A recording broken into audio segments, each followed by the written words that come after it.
Medo. Variações do medo.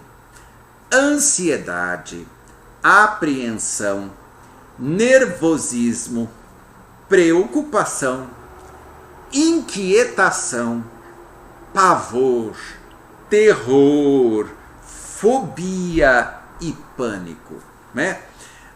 O pânico é, assim como o ódio é a raiva intensificada, o pânico é o medo mais intenso num curto espaço de tempo que alguém pode sentir, né? Bom, qual é a função, como é que funciona o medo e as suas variações no nosso corpo? Né? Vocês sabem como é que funciona no seu corpo? O sangue vai para os músculos, né? Então por isso que quando a gente fica com muito medo, a gente fica pálido e fica com as mãos e os pés inquietos. Vocês já repararam que quando a gente está ansioso, nervoso, é difícil, e você tem que ficar parado, sentado, fica difícil de manter os pés parados? Eles ficam batendo, eles ficam tremendo, né? Por quê? Porque a fisiologia do medo. E por que o medo ele te imobiliza, joga sangue para as extremidades para você correr, né? Porque uma das opções de quando você para e enfrenta um risco é ou atacar ou correr, né?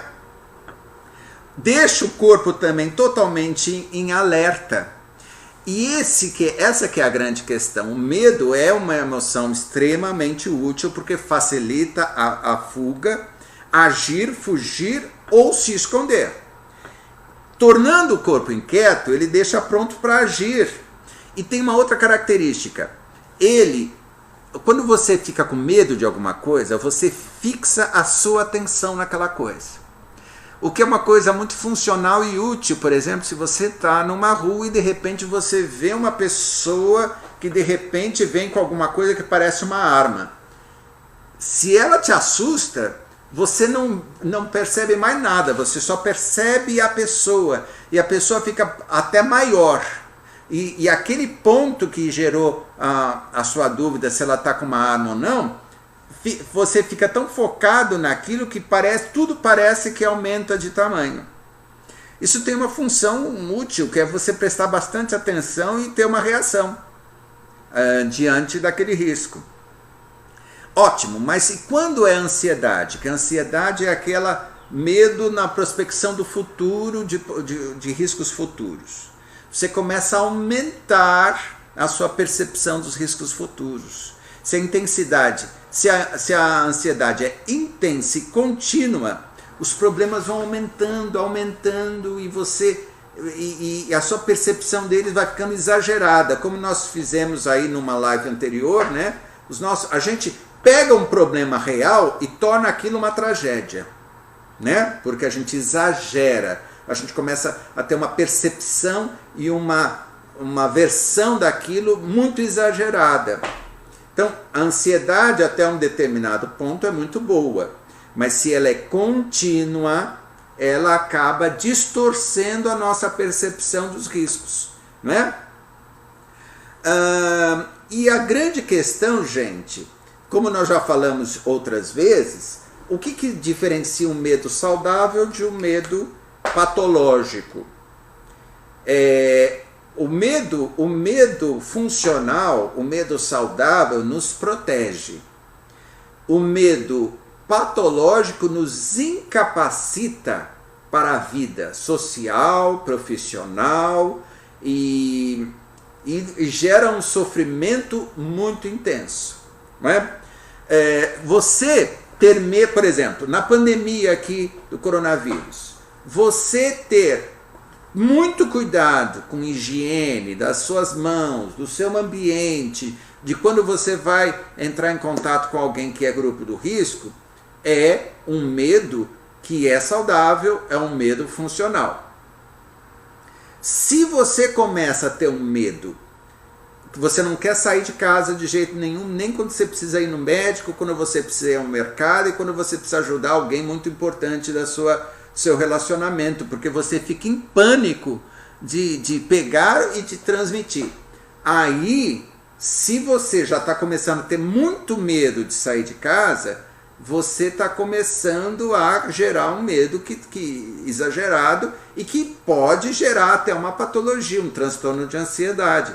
Os transtornos de ansiedade começam normalmente com medos reais que vão começando a ficar exagerados, né? Quem tem TOC, transtorno obsessivo compulsivo, começou de pouquinho, mas aquilo vai crescendo. E chega um ponto que ela precisa de ajuda de um psiquiatra com remedinho, que precisa de um psicólogo especializado para aquilo que eles chamam de desensibilizar você de um medo.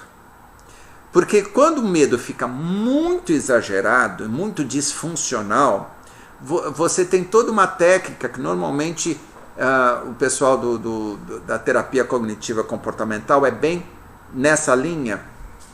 Por exemplo, tem gente que tem medo de avião. Então, ela começa, só de pensar que ela precisa pegar um voo, ela já para de dormir.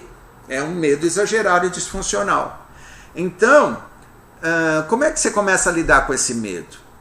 Conversando, depois indo até o aeroporto, ficando na sala de embarque, depois na recepção, depois entra na sala de embarque, vai criando uma estratégia de passo a passo para lidar com um medo, né? A estratégia passo a passo para você sentir quais as dificuldades reais do problema e não as imaginárias e exageradas que o seu medo te informa, é fundamental. Aprender a lidar com os medos, né? É muito importante.